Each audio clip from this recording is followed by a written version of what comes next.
Hi everybody, it's Amanda. Today we're going to be discussing how to create a variable using an integer data type in C++ inside Visual Studio Code.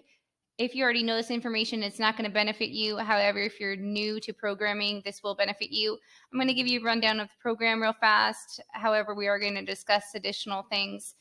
As you can see here, we have an integer variable called whole number is assigned 10. 10 is going to be displayed.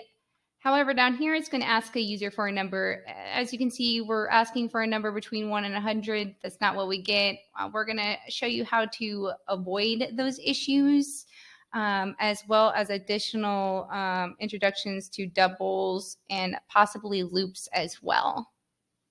We can start our program again with the two forward slashes is going to indicate a comment. If you wanted to create a comment block, you can go ahead and create it like this, beginning with a forward slash. Comment, and then you have to have an asterisk as well as another slash. So that would be indicated comment block. I'll go ahead and add that later. Going back to our code, this is going to be from the standard library. This is going to be, again, starting with a preprocessor directive followed by the word include to include our I/O stream, which is our input and output stream. However, it contains multiple different things, something for you to look into if you haven't already. Again, using std, cn, cout, and endl. I'm going to begin the program. You can return different things. We're not going to discuss that right now. We're just going to know that you're going to return 0 for now. Today, we're going to discuss about how to create an integer variable. So like all variables, it begins with the data type. In this case, an int stands for integer in C++.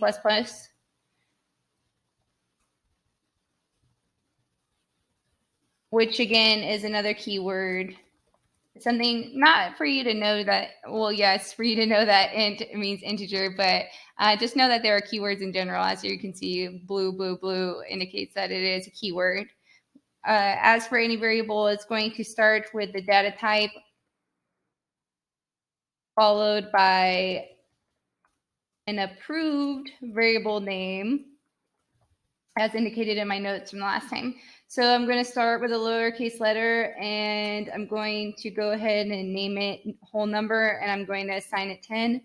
I'm going to go ahead and display that information now. Instead of using endl, I'm going to go ahead and use a different way to show you how to use a space without flushing the buffer. Endl flushes the buffer. This one does not flush the buffer. So I'm going to go ahead and run my program. As you can see, 10 is displayed.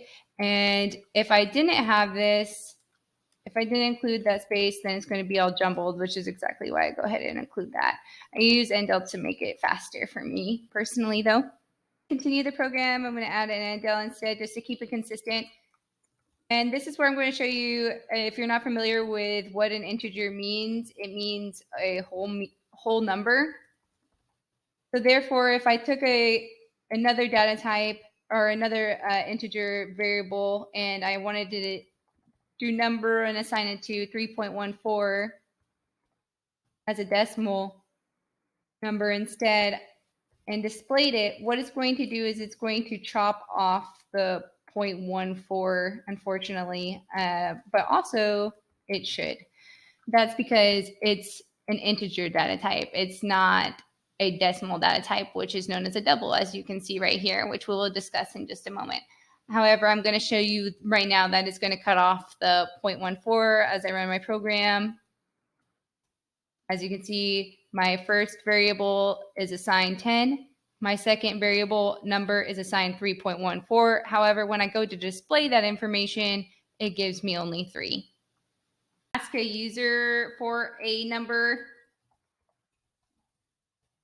I'll declare a variable entered int ask user number. As you can see, I'm not assigning it to a number. I'm going to end it with a semicolon. That's because I'm going to ask the user for the number.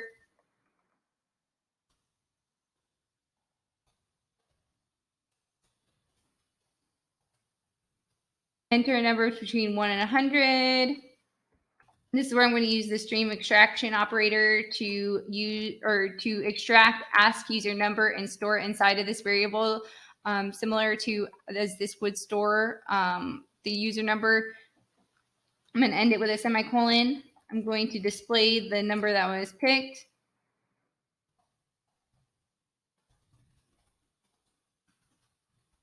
Use my data type ask user number followed by an endo.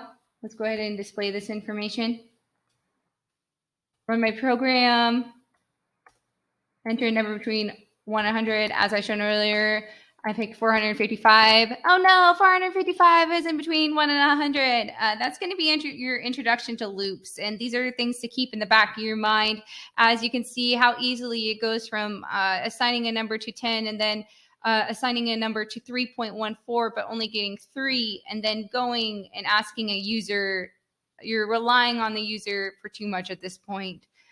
When you're doing this, you're asking for them to enter in something that should be obvious, but you want to leave no room for any possible errors. And this is going to be your introduction to loops.